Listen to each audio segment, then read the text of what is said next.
झारखंड के चुनावी संग्राम का शोर आसमान पर है। बीजेपी, कांग्रेस और झारखंड मुक्ति मोर्चा समेत तमाम सियासी दलों ने अपनी पूरी ताकत झोंक दी है।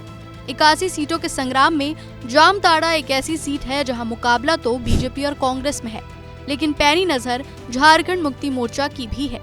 बता दें कि जामताड़ा विधानसभा सीट से बीजेपी ने जेएमएम छोड़कर आई शिबू सोरेन की बहू और सीएम हेमंत सोरेन की भाभी सीता सोरेन को चुनावी मैदान में उतारा है, जिनके खिलाफ इंडिया गठबंधन की ओर से कांग्रेस ने तीसरी बार फिर से अपने सिटिंग विधायक इरफान अंसारी पर ही भरोसा जताया है।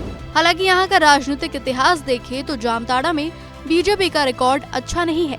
इस सीट से बीजेपी सिर्फ एक बार ही जीत पाई है। जामताड़ा में 1952 से लेकर 2019 तक 18 बार चुनाव में 12 बार कांग्रेस ने जीत हासिल की है, जिसमें इरफान अंसारी के पिता और कांग्रेस के दिग्गज नेता फुरकान अंसारी ने सबसे ज्यादा 5 बार चुनाव जीते।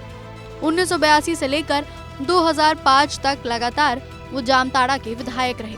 हालांकि झारखंड राज्य बनने के बाद हुए पहले चुनाव में बीजेपी को अपनी पहली और अब तक की इकलौती जीत मिली। 2005 में बीजेपी के विष्णु प्रसाद भैया ने जीत हासिल कर पार्टी का खाता खुलवाया था, लेकिन 2009 उपचुनाव में दिशोम गुरु शिबू सोरेन ने अपना भाग्य आजमाया और जेएमएम को जीत दिलाई। वही 2009 में महज 6 महीने बाद फिर से हुए आम चुनाव में बीजेपी छोड़ जेएमएम में आए विष्णु प्रसाद भैया ने पार्टी को दूसरी जीत दिलाई। लेकिन 2014 में मोदी लहर के बावजूद कांग्रेस के इरफान अंसारी ने अपनी वालिद फुरकान अंसारी का किला फतेह किया और 2019 में भी जीत हासिल कर कांग्रेस के हाथ का परचम लहराया। ऐसे में कांग्रेस ने एक बार फिर इरफान अंसारी पर ही भरोसा जताया है। तो वही जामा सीट की 3 बार विधायक रही सीता सोरेन को बीजेपी ने इस बार जामताड़ा के दंगल में उतारकर बड़ा दांव खेला है। दोनों उम्मीदवारों के बीच इस बार नाक की लड़ाई है, जिसमें यहाँ का जातीय समीकरण काफी अहम रहने वाला है।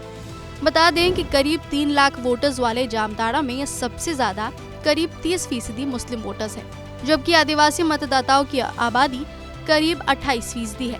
वही 8% के करीब दलित मतदाता भी निर्णायक भूमिका निभाते हैं। मुस्लिम आबादी के लिहाज से देखें तो इरफान अंसारी का पलड़ा भारी नजर आ रहा है, लेकिन सबसे गौर करने वाली बात यह है कि इस सीट से 13 उम्मीदवार चुनाव लड़ रहे हैं, जिनमें से 5 मुस्लिम उम्मीदवार भी हैं, जो इरफान अंसारी का खेल खराब कर सकते हैं। वही सीता सोरेन की बात करें तो बीजेपी में शामिल होने के बाद पार्टी ने उन्हें दुमका लोकसभा सीट से भी मौका दिया था, लेकिन सीता सोरेन जेएमएम उम्मीदवार से हार गई।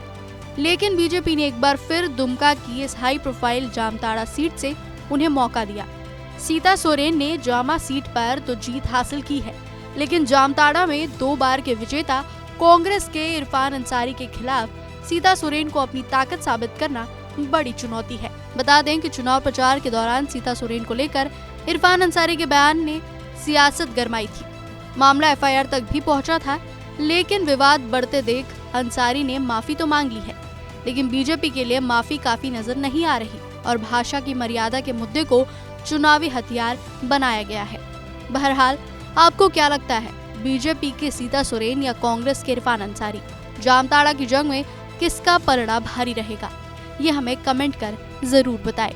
और झारखंड चुनाव से जुड़ी तमाम खबरों के लिए देखते रहिए एबीपी लाइव।